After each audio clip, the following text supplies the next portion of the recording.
Leo tuko katika ziara katika maeneo yetu ya jimbo la Mahonda.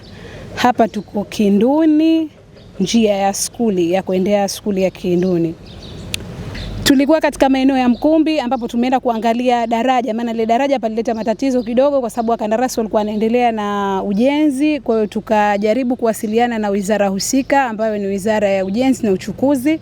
Lakini kwa bahati nzuri tuipongeze sana Wizara ya Ujenzi na Uchukuzi, pale ambapo sisi tunawaendea kwa shida zetu wanakuwa wako tayari katika kuja kutusaidia. Kwa hiyo baada ya kuwapigia simu wakatupa wakandarasi, wakaja wakaangalia lile eneo na kweli wakakuta lina shida, na ndio maana wamefanya hatua za awali za kuweza kutatua changamoto ile.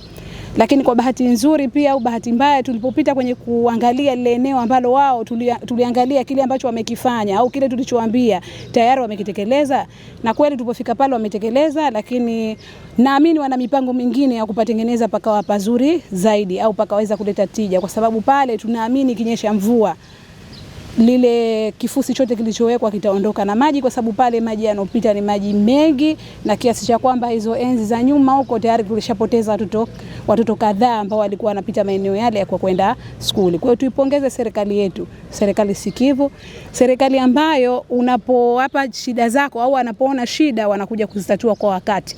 Kwa hiyo tuipongeze tena na tena Wizara ya Uchukuzi ambayo imekuja kutatua changamoto yetu pale tu tulipowafikia. Yaani mvua ikishanyesha pale panapita maji mengi. Tunashukuru barabara imejengwa na daraja limetengenezwa, lakini sisi watu wa jimbo la Mahonda tumeona, kwa sababu ile mwanzo mvua iliponyesha wiki ile iliyopita palifanya ile erosion, iliharibu ile eneo, tukaona kwamba inaweza kuathirika ile barabara yetu.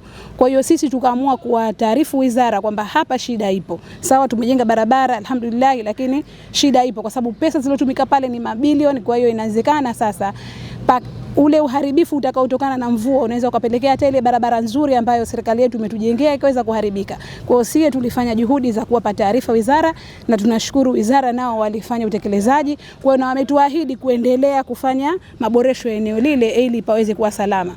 Lakini pia niweze kuwashukuru pia, bado naendelea kuwashukuru wizara ambayo nao walifanya utaratibu wa kuja kuangalia hili eneo letu, tunasema kutoka barabarani Kinduni kuingia skuli ya Kinduni.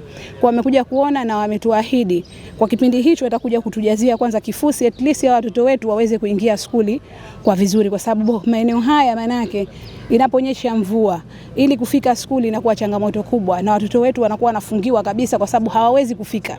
Kwa hiyo inakuwa changamoto kwa walimu, changamoto kwa wazazi, lakini changamoto na kwa wanafunzi wetu.